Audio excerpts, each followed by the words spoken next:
Hey chatters, welcome back to Voices in AI. Per usual, I'm with my good friend Eldad, and today we're here to talk to you about the Amodei siblings, who are the leaders of Anthropic, at least at this point in time, number two in the large language model race. This week was, when we recorded this, was the OpenAI Dev Conference. They just came out with a bunch of newfangled things, including an improved context window that beats out Anthropic's. We'll see what happens. And we still have Google, maybe by the time you're listening to this, have come out with their models. So this could all change overnight. But generally, these are two people who are pioneering the space, and yet very little is actually known about them.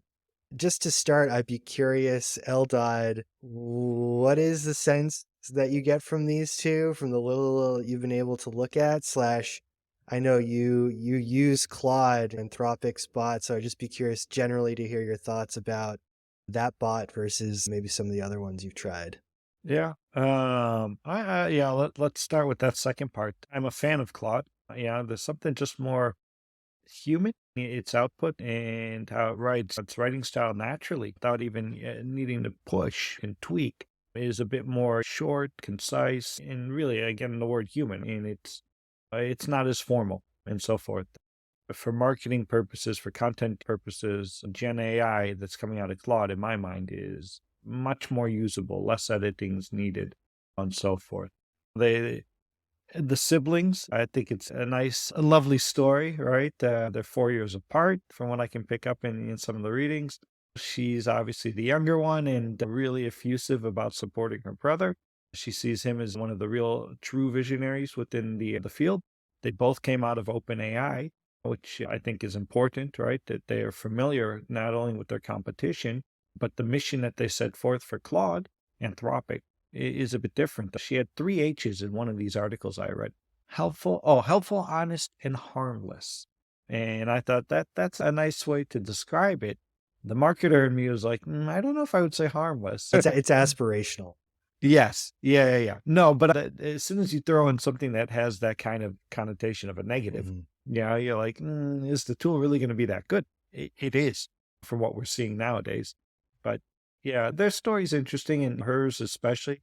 I know you and I have spoken before. It's important to elevate the people who are unique in the space, and because it's a tech space, it's going to be dominated by men. So we really want to focus on women, minorities, and so forth, and bring some of those people to light. And she's one of them. You watch her in these fireside chats or on YouTube videos, on TV, because Anthropic obviously is being called for a lot of PR type opportunities. She's well spoken. She knows her stuff, and we'll get into that in a minute. But yeah, I've been impressed, and that's literally with the minimal amount of reading about her and watching. Mhm. And again, not even because you don't have time or anything. It's like literally there's very little out there about Daniela and Dario versus the folks at OpenAI. There's Yeah, but you'll full see that you could. encyclopedias written about Yeah, in their career histories and stuff like that, absolutely. Wikipedia pages, whatever kind of things. But I think these guys are actually, from what, once you start to dig into YouTube and it catches on to, oh, that's who you want to learn more about, them. there's actually quite a bit. Either that they've done themselves as guests and speakers, or that you can see Anthropic is a popular company, Mhm. right? It seems to lag in some respects the backlash that OpenAI does because OpenAI, they've done something about safety and ethics and addressed it immediately, right? When they launched the company. In fact, that was what inspired it from what I picked up. And so their efforts there, I think, are reaping well for them. Yeah, it's interesting. I think of OpenAI as the Windows, which makes sense because they're working with Microsoft, and Anthropic as the Apple in terms of the Hmm. tools. OpenAI, ChatGPT, there's a lot. It'll listen to commands a lot more generally. It has a lot more functionality, but you also need like a level of expertise to get the most out of it through prompting or understanding how to use the tools that are available versus Anthropic. which is much more streamlined. You need very little prompt engineering to get what you want out of it. But with that also comes they have more control over that system and how it works. So Yeah. I think Yeah. it's definitely an interesting approach. You're making me think of those old commercials. I'm a Mac, I'm a PC. Yeah, the two people. It would be interesting to drop some memes along those lines, right? But Yeah, yeah, I and do agree with you. There is something that is even just the bare bones of the interface, right? Quad just looks a bit better, cleaner, or whatever. And in fact, taking kind of a tangent here, I've been playing quite a bit this week with a number of different tools that are around content creation, Copymatic, ScaleNot, Cohesive. And you can see that what those companies are focusing on is really the user interface, right? And mhm. templates and things like that. And you wonder if maybe that's a path that they're going to, the bigger companies that are really the engines of driving everything might take in some respects. Because as we all know, that UI, that user interface and UI user experience is pretty critical to making something gain traction. Yeah, and I think it's not just that, it is that like safety first mindset that, the company, but in particular Dario and Daniela are so firmly ingrained in it. That's not to say that they've solved these problems by any extent, but their model is a lot less likely to be hacked. It's a lot harder to hack than OpenAI's model. And generally, it's going to be better at not saying or doing things that are inappropriate or Yeah. otherwise not great.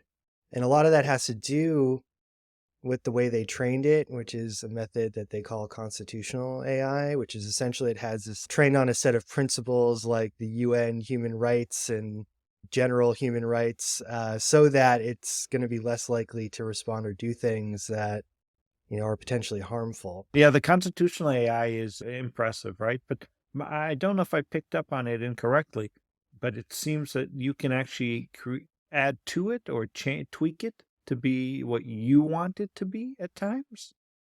Yeah, not yet. So they're moving from, so this was, they just took like essentially the most commonly cited things around like human rights and being harmless and to reduce suffering. And they just threw that in there to the weight so that it weighted that more. But that wasn't necessarily agreed upon by society within the context of large language models. So Mm, now they're trying to move more towards, okay, this is our V1 of the Constitution based on these things. Now let's start getting people involved in society and helping to craft V2 of the Constitution, which will train the next model. got it. Got it. Yeah, that'll be interesting very much. And you got to wonder at the same time what it could potentially mean for, on the ethics side, I think that's good. But what does it mean for bias, right? If you're starting to train your own models or have the ability to create the constitution for it, I think, unfortunately, naturally, that will lean toward bias because it's subconscious, Hmm. right? And it's just something to, obviously, everybody will try to debate and think about.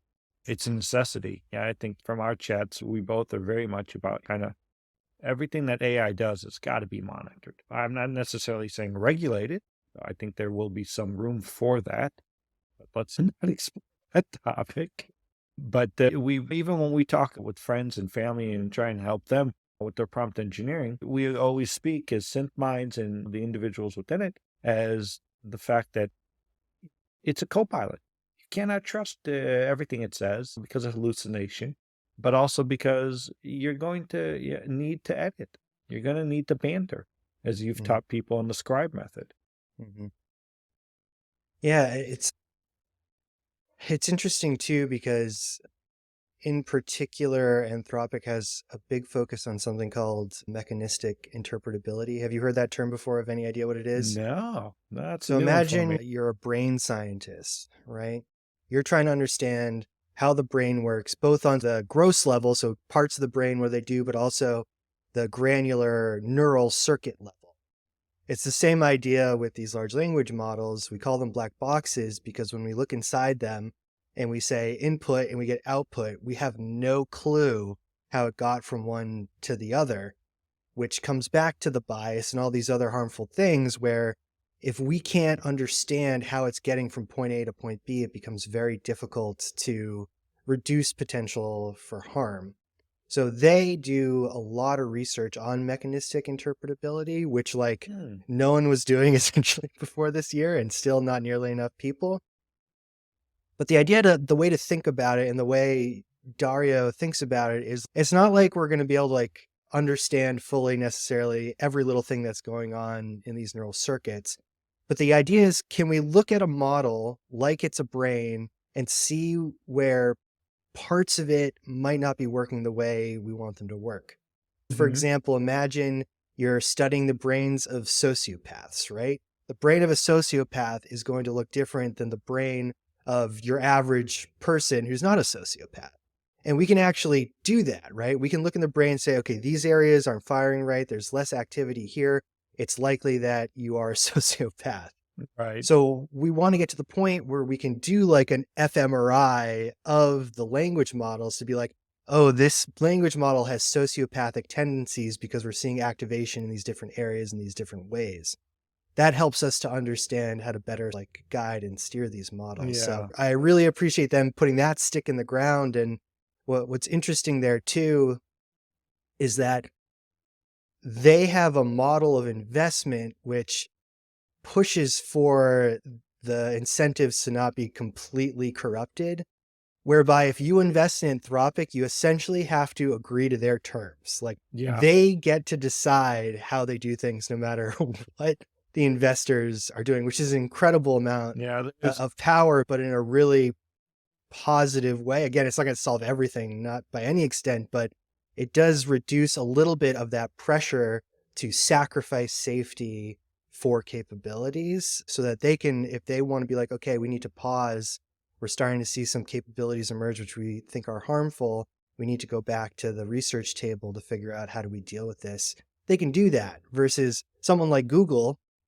They want to it's do all it, but about the yeah. incentives are not there for them. Yeah. I think in one of the articles I read, it was mentioned basically that they can go after goals, not revenue. And Mhm. the investors have come on board understanding that, right? Accepting that fact. And the goals right now are to advance the technology, to make it helpful, honest, and as they put, harmless. And as our good friend Wes Shields is saying, it's exciting times. Everything's at the worst it'll ever be for its efficiency, its capabilities, its and so forth. With the company like Anthropic and Daniela and her brother putting that kind of stamp in the ground. We're going to try to build something that is really along the right side of what humanity believes in, not just chasing profits, which I'm not saying the other guys are doing only, but they're It's addressing it just the incentive is like, even if they exactly. want to focus on the right things, they could be forced to focus on Exactly. the wrong Yeah, things we all because know of the what happens system. with businesses like that. Look at the horror stories of the catalytic converter, right? Mhm. Um, and I think it's just important to mention too about these two. We mentioned it earlier, but they were originally at OpenAI. In fact, Dario was the one who was like helping to train GPT-2 and yeah, 3. I think it was a chief research scientist there. Yeah, so he And was really in the weeds there, and yeah, then Daniela was the VP of Safety and Policy. So yes, but I don't think if uh, many people caught this, but she also hired a huge number. She was actually the talent acquisition when they first started, or maybe yeah, that's well, at that's where she Anthropic. got started, actually. I think she was at Stripe before OpenAI, and she started off as a recruiter, which is super interesting, but then she moved over to a risk manager Yes, for yeah, Stripe. So it is interesting to come from that perspective as well, because at these companies, you really need to think about who you're hiring because they're a story, right? Where it's okay, Microsoft comes in, we disagree with the direction it's going. We're going to go start our own thing and be a competitor, essentially, and do it the way we want to do it. These are people who have knowledge that almost no one else in the world yeah, has and the abilities. So you not only do you not want people leaving these companies just because they might go to your competitor and sell your secrets, but also because like these people have potentially harmful knowledge and you want to make sure that is not getting out, and that is compartmentalized in a way that doesn't do undue damage. So you need to be hiring for people who not only are super intelligent, but are also aware of the impact they're going to have on the world and be thoughtful and deliberate about that. Yeah, that's very true. Very true. Any Yeah, the last other thoughts you want to leave us with? no, the other thing is I have a sister who's younger than me by 15 months. It's interesting to see that kind of dynamic in the company. And it's obviously got a feel good factor and everything that can come out of it. And, but at the same time, it's a rarity. And I think that's another thing that speaks to kind of, let's call it the friendliness of Anthropic, right? The whole aspects of what they're going forward with as a mission and the fact that it's siblings and so forth, you just get that, yeah, these could be safe guides, right, for the whole technology and where it wants to go. As long as they can keep competing. They got a war chest now, 1.6 billion at some point. I mean, So that yeah, should help. more. I mean, Yeah. Google recently invested them. Amazon has invested in them. Yeah. A ton of VCs have invested in them. So I don't think they're necessarily going to go away. They will, at the very least, catch up with OpenAI. And again, this is what we're going to start to see is like a bajillion different models that are good at a bajillion different things. And people are going to choose the models that they align best with or are better at the task that they're looking for, just the way that, again, Windows didn't put Apple out of business. In fact, it was the opposite. Apple is the most valuable company in the world right now. So but who knows how it's all going to shake out. Per usual, thanks for the good conversation, Eldad, and thanks for teaching me about mechanistic interpretability. I know that the scientists have a huge marketing problem. We need to get you in with them. If you can't pronounce the name of this very important thing, that probably means we need to rebrand a little bit. Yeah, the less you have to think, right? When you say a word or the counterpart hearing it, the better. But cool.